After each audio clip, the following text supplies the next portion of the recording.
In 2016, in Beijing, China, there was a university student known by almost everyone. He was famous for being academically gifted and hardworking, earning the respect of both teachers and classmates. People called him Ngo Ta Vu, a name that symbolized excellence, like a perfect role model everyone wanted to follow. Every time someone mentioned Ngo Ta Vu, parents would bring him up to compare with their own children. But then, around February 2016, for reasons no one really understood, that name gradually faded from conversations.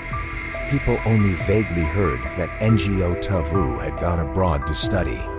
And then no one could have expected it, just 5 months later, that name returned to Beijing. But this time, not in glory, but in chilling shock. Ngo Ta Vu was charged with murder. And the victim was none other than his own mother. Ngo Ta Vu was born in 1994 and was known for being a well-behaved child from a young age. His father passed away early, and his mother raised him on her own. Perhaps because of that, Vu always tried his best in school, so his mother wouldn't have to worry. He was independent, well-mannered, and never went against his mother's wishes. From elementary through high school, he was always at the top of his class. Everyone acknowledged his intelligence and sharp mind, so much so that he earned the nickname Ngo Ta Vu. In 2006, he enrolled at Fuzhou Education High School, where his mother, Mrs. Ta Vu, worked as a history teacher. Vu excelled academically, making his mother visibly proud whenever she talked about him with her colleagues. Then, in 2012, he was admitted directly into the economics department at Peking University without even needing to take the entrance exam. In his first year, he was an outstanding student. In his second year, he received the Lu Kai Scholarship. And by his third year, he achieved an exceptionally high GRE score in preparation for studying abroad, and even secured a partial scholarship. By the time he reached his fourth year of university, everyone saw Ngo Ta Vu as a young man full of promise. His professors treated him like a prodigy, and his classmates could only look up to him. No one dared to compare themselves to him. Adults around him constantly used Vu as an example to encourage their own children. As for Vu's mother, there was no need to say much. She saw her son as her entire world, the only light that kept her going. In July 2015, Ngo Ta Vu posted on Weibo, announcing that he was about to leave for a 4-year exchange program in the United States, and that his mother would be going with him. They said they would be flying out on July 25, 2015. From that point on, no one ever saw the mother and son return to their hometown again. In early February 2016, Ta Vu's uncle sent him a message asking, "Are you coming home for the Lunar New Year?" On February 5th, Vu replied, "Mom and I are coming back from Boston to Fujian. We're taking the train on February 6th. But when the day came, his uncle waited and waited, yet the mother and son never showed up. When he tried calling, Vu's phone had already been turned off. Even after the Lunar New Year had passed by February 14th, there was still no sign of them. At that point, the uncle began to feel that something was seriously wrong, so he decided to call the police. As soon as they received the report from the family, even though there was no clear evidence at the time, the police still sent a few officers to the teacher's dormitory at Fuzhou Education High School, where Ngo Ta Vu and his mother used to live, located on Jiashen Road in the Jinan district of Fuzhou City. At first, they only intended to check things out and see what was going on. They went around asking the neighbors, and everyone said the apartment had been shut for a long time. No one had seen anyone come or go for almost a year. In recent days, there had been no activity at all, with growing concern from the family. The police had no choice but to request a search warrant and use professional tools to open the door. The moment the door opened, something strange immediately hit them. A strong scent like perfume or some kind of deodorizer rushed out, as if someone had deliberately sprayed it to cover up another smell. Looking more closely, the police began to notice a few small red stains on the floor. They looked like dried blood and had clearly been there for quite some time. The deeper they went inside, the stronger their sense of unease grew. Two investigators quickly made their way to the master bedroom, and then they froze in shock. On the bed lay a woman, her body wrapped in more than 100 layers of plastic wrap, surrounded by activated charcoal, as if someone had been trying to embalm her. That woman was none other than Mrs. Ngo Ta Vu's biological mother. Based on the initial signs, police suspected that the killer had used activated charcoal to prevent the body from emitting any odor. That's likely why, for over half a year, even the next-door neighbors had no idea a decomposing body was right beside them. Judging by the state of decomposition, investigators estimated that Mrs. Tay had died around July 2015, the exact time when the mother and son had claimed they were leaving for the US. But that wasn't the end of it. What shocked the police even more was that inside the apartment, they discovered 2 surveillance cameras and an active infrared motion detector still running. This meant that someone had been monitoring the apartment, or at the very least, had remotely controlled it at some point. The purpose was unclear at the time, but the police were certain of one thing: this was no coincidence. As the investigation continued, the police began questioning people who had known Mrs. Tay Cam. That's when a crucial detail surfaced. Before her supposed trip to the US, Mrs. Ta had messaged several people to borrow over 1.4 million yuan, saying it was to prepare for her son's study abroad. Meanwhile, at Fuzhou High School, where she had taught, her colleagues said that no one had seen her in person before she left. She had only submitted a leave request via email and then completely vanished. And the most critical detail: no one could get in touch with Ngo Ta Vu. The last known sighting of him was around February 2016. A surveillance camera at an ATM in Henan had captured footage of him withdrawing money. From that point on, police began to suspect. Could it be that Ngo Ta Vu himself was the killer behind this horrifying case? But suspicion alone wasn't enough. To press charges, the police needed to understand the motive. And the only way to uncover that was to start with the people who truly understood the relationship between the mother and son. When the police began calling and questioning people who had known Ngo Ta Vu and his mother, nearly everyone had the same reaction: total disbelief. In their eyes, Ngo Ta Vu was the classic example of the model child: smart, polite, and never once in trouble. Throughout his school years, he was always kind and easygoing, greeting everyone with respect. Classmates recalled that whenever they happened to run into Vu in the hallway or on the stairs, he would always smile and wave. First, without fail. What made it even harder to believe was that everyone knew how close the relationship between Ta Vu and his mother had always been. His father had passed away when he was young, so it had always been just the two of them leaning on each other, caring for one another in every way. The idea that he could murder his own mother, no one wanted to believe it. No one dared to believe it. As for Ta Vu's mother, she was a woman truly worthy of respect. Her family wasn't wealthy, and her background wasn't particularly remarkable, yet she was the only one in her entire lineage to get accepted into a prestigious teacher training university and go on to become an outstanding educator. Without exaggeration, she was the pride of the whole family. But precisely because of that, she was also known for being extremely principled, serious, even a bit perfectionistic, and above all, fiercely proud. After her husband passed away, she raised her son on her own and refused any form of assistance from the school. Even when fellow teachers offered to help, she turned them down 3 times and overcame every hardship by herself. To her, as long as she had her son by her side, she could handle anything. At first glance, you'd think that with such a perfect mother and son, their life must have been just as perfect. But it wasn't, in fact.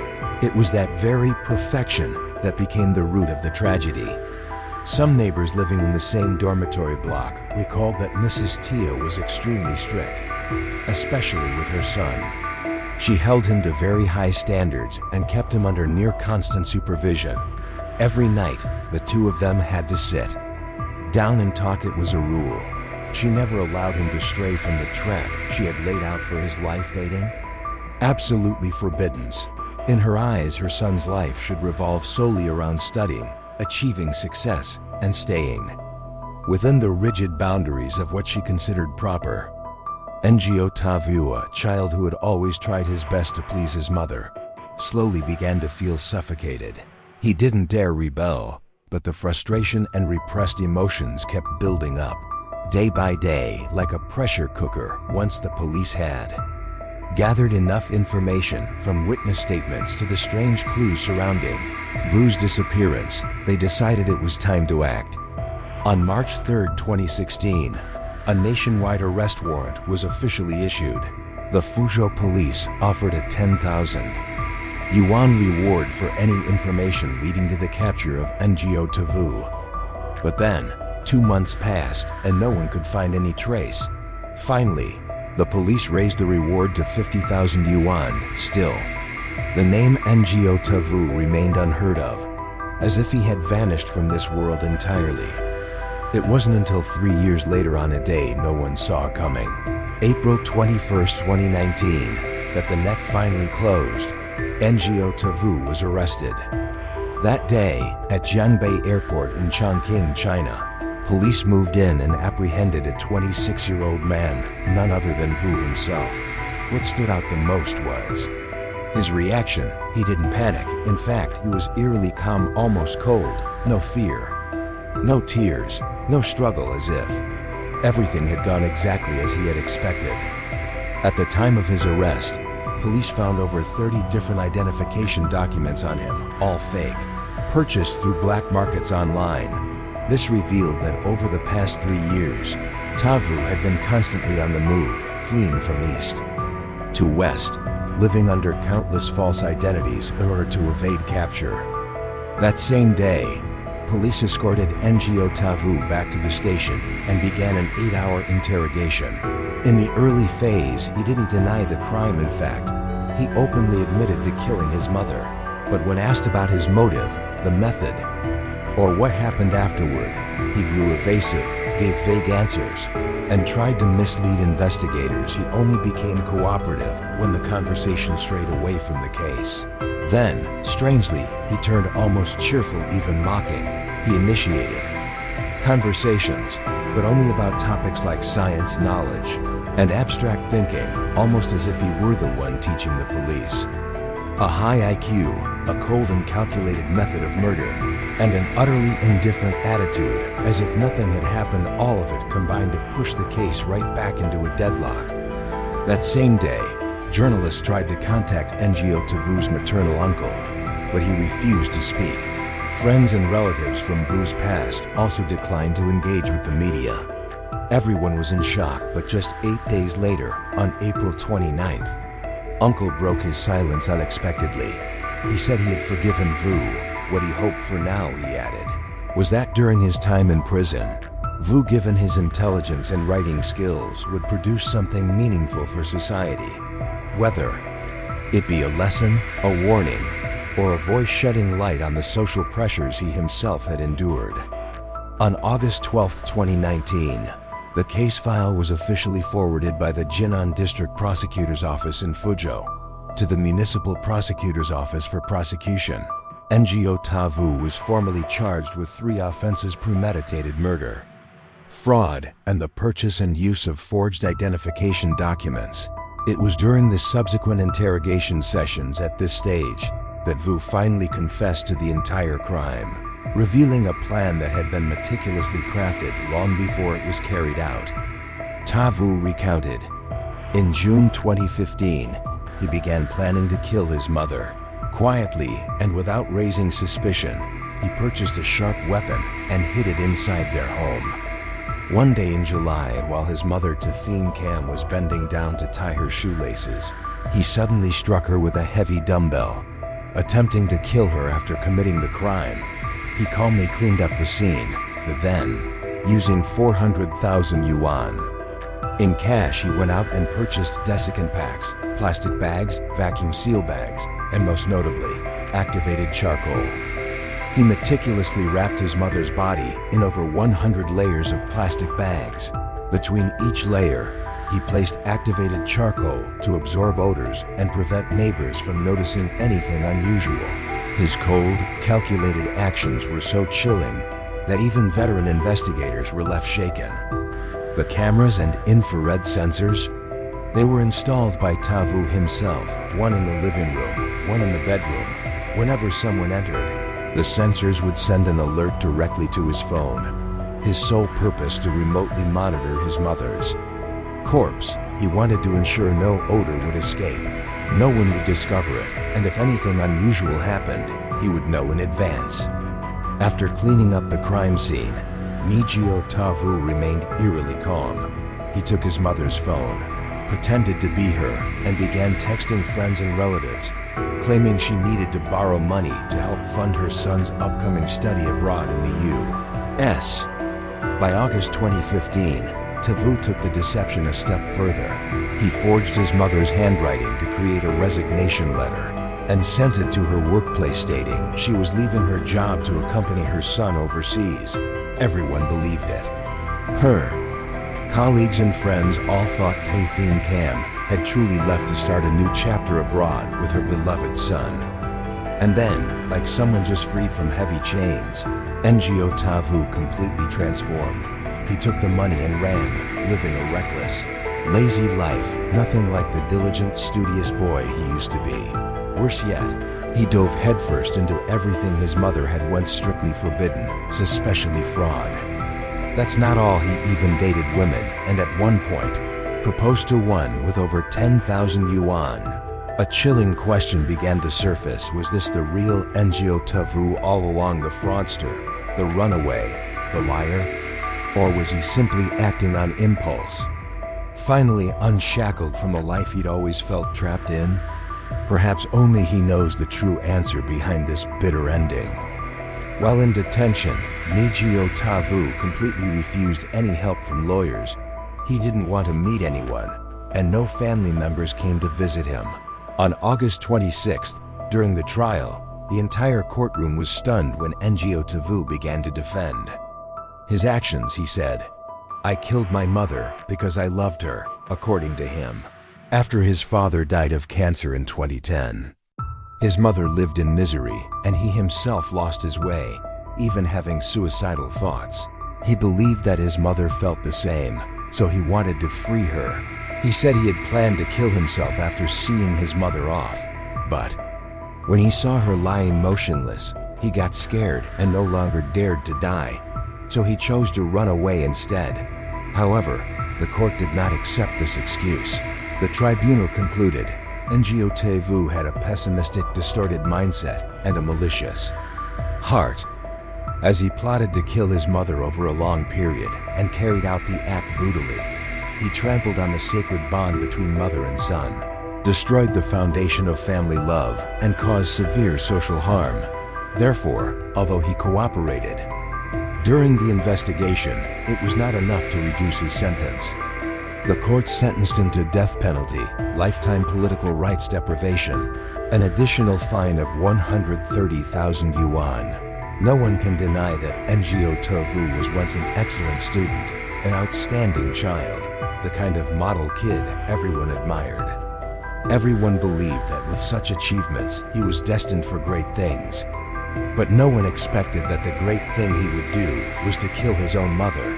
The mother, who had loved him unconditionally and devoted her entire life to him, became the final victim at the hands of her own son. Ngo Ta Vu's crime is clearly unforgivable.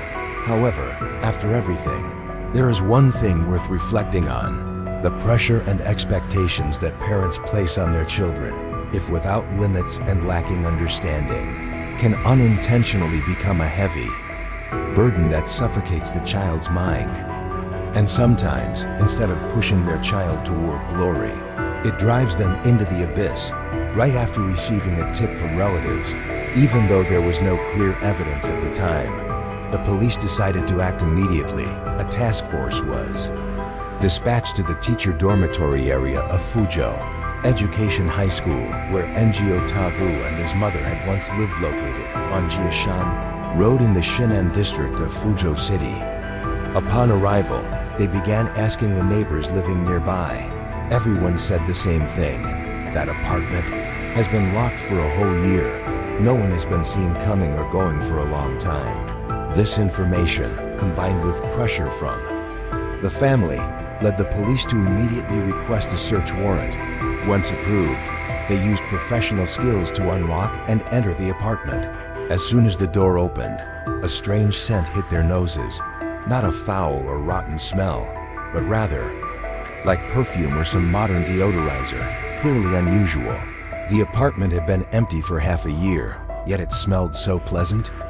Looking closely at the floor, the investigation team noticed several spots of red stains, like dried blood from a long time ago. A sudden sense of unease arose, and they immediately rushed into the master bedroom. The scene inside left everyone stunned into silence. On the bed lay a motionless woman, tightly wrapped in more than 100 layers of plastic wrap, with bags of activated charcoal placed around her, the kind used to absorb moisture and odors. That woman was none other than Ta Vu Cam, the biological mother of Ngo Ta Vu. The crime scene showed that the culprit was very calculated. He used activated charcoal to slow down the decomposition process and to mask the smell of the corpse, so that for half a year, no one noticed anything unusual. Based on the state of the body's decomposition, the police estimated that Ta Vu Cam had died around July 2015, but the surprises didn't end there. Upon closer inspection, they discovered 2 surveillance cameras in the house, one in the living room and one in the bedroom. Both were still functioning, along with an infrared sensor. The question arose: why install cameras in the bedroom and just leave them recording for half a year? The true purpose of these devices remains a big mystery to this day. Continuing their investigation, the police discovered that before going abroad, Ta Vu Cam had messaged acquaintances to borrow more than 14 million yuan, claiming it was to send her son to study in the United States. However, when questioned, her colleagues at the school said none of them had seen her in person for a long time. They only received a resignation letter sent through the school's general mailbox. In other words, no farewells, no meetings, no goodbyes, just a resignation letter. And then she disappeared. What about Ngo Ta Vu? Since that time, no one was able to contact him. He vanished without a trace, as if disappearing from the face of the earth. It wasn't until February 2016 that a camera at an ATM in Henan caught footage of him withdrawing money. And that, the last time anyone saw Ngo Ta Vu in public. From there, the police began to suspect, could it be that Vu himself is the culprit?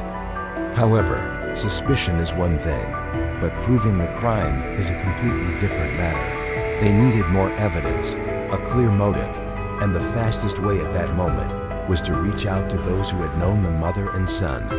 Friends, colleagues, relatives, anyone who truly understood the relationship between them might hold the final piece to uncover the truth. But when the police went one by one to friends, colleagues, and acquaintances to ask about Ngo Ta Vu, almost no one could believe it. Everyone said the same thing: that's impossible. Vu was gentle, obedient, and polite. Someone like him, how could he do such a thing? To everyone, Ngo Ta Vu was a perfect example. Excellent in studies, quiet but polite, always wearing a warm, friendly smile. An old classmate even recalled, whenever we met in the hallway, he would always bow his head to greet first. He never showed any bad attitude, never got angry or fought with anyone. Yet now, people are saying that Vu is the one who killed his own mother, the woman who raised him alone after his father passed away, the woman who considered her son her whole life. No one dares to believe it. No one dares to imagine it. What about Ms. Ta Vu Cam? Most people who've met her share a common impression: a strong, self-respecting woman who lives by extremely strict principles. Her family wasn't well off, and no one in her extended family had a high level of education. However, she was the only one in her lineage to gain admission to a prestigious pedagogical university, later becoming an excellent teacher at the city level. After her husband passed away, there was a period when she faced financial hardship.